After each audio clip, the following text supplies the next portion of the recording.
নমস্কার বন্ধুরা, নতুন ও পুরনো আলু ভিন রাজ্যে রপ্তানি তো দূরের কথা, বাংলার এক জেলা থেকে আরেক জেলায় আলু পাঠাতে গিয়ে নাকানি চোবানি খেতে হচ্ছে ব্যবসায়ীদের। সকলের অভিযোগ, বিভিন্ন চেকপোস্টে আলুর গাড়িগুলিকে আটকে রেখেছে পুলিশ।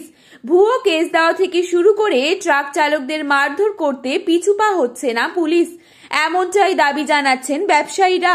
মুখ্যমন্ত্রী মমতা বন্দ্যোপাধ্যায়কে অবিলম্বে এই ঘটনাটির ওপর দৃষ্টিপাত করার জন্য আর্জি জানাচ্ছেন আলু চাষি ও ব্যবসায়ীরা।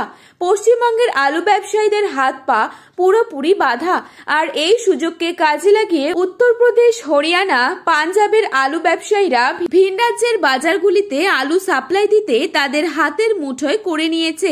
অধিক দামে আলু বিক্রি করে তারা প্রচুর লাভ করছেন। ওড়িশার, বিহার, ঝাড়খণ্ড, আসাম সব রাজ্যগুলি পশ্চিমবঙ্গ থেকে আলু কিনতে চাইছেন, কারণ পশ্চিমবঙ্গ পার্শ্ববর্তী রাজ্য হওয়ায় আলু কম খরচে চলে যায়। কিন্তু উত্তরপ্রদেশ, পাঞ্জাব থেকে আলু আনতে গেলে ট্রান্সপোর্ট ভাড়া অনেকটাই লাগে, সেই হিসাবে আলুর দাম বেড়ে যায়। পশ্চিমবঙ্গ প্রগতিশীল আলু ব্যবসায়ী সমিতি বর্ডার সংক্রান্ত সমস্যার জন্য হাইকোর্টের দ্বারস্থ হয়েছে। বর্ডার কিন্তু কেন্দ্রীয় সরকারের অধীনে থাকে। রাজ্য সরকার নিজের প্রয়োজনে বর্ডার বন্ধ করতে পারে কিনা, সংবিধানের 301 নম্বর ধারায় কি রয়েছে তা জানতেই হাইকোর্টের দ্বারস্থ হয়েছে ব্যবসায়ী সমিতি।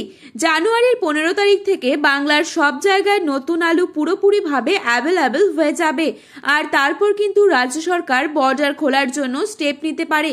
15 তারিখ না খুললেও 20 তারিখের মধ্যে বর্ডার সমস্যার সমাধানের জন্য সরকার অফিসিয়াল ভাবে ঘোষণা করবে। আজ পশ্চিমবঙ্গের সব জায়গায় চাহিদার ভিত্তিতে নতুন আলুর দাম বৃদ্ধি লক্ষ্য করা যাচ্ছে। আগামী দিনে আলুর দাম বাড়বে কিনা সেই বিষয়ে সন্দেহ রয়েছে। যতক্ষণ পর্যন্ত সরকার বর্ডার না খুলবে ততক্ষণ চাষিরা স্বস্তির নিঃশ্বাস ফেলতে পারবে না। আজ মশাগ্রামে নতুন আলুর দাম রয়েছে 750 থেকে 800 টাকা। জয়পুরে নতুন আলুর দাম পোখরাজ হিসেবে চলছে 730 টাকা থেকে 780 টাকা। ঝাড়গ্রাম জেলার বিনপুরে নতুন পোখরাজ আলুর আজ শোনা যাচ্ছে 760 টাকা থেকে 810 টাকা। তো বন্ধুরা, এই ছিল আজকের আলুর সঠিক বাজার দর। ভিডিওটি ভালো লেগে থাকলে অবশ্যই একটি লাইক, কমেন্ট এবং শেয়ার করতে ভুলবেন না। ধন্যবাদ।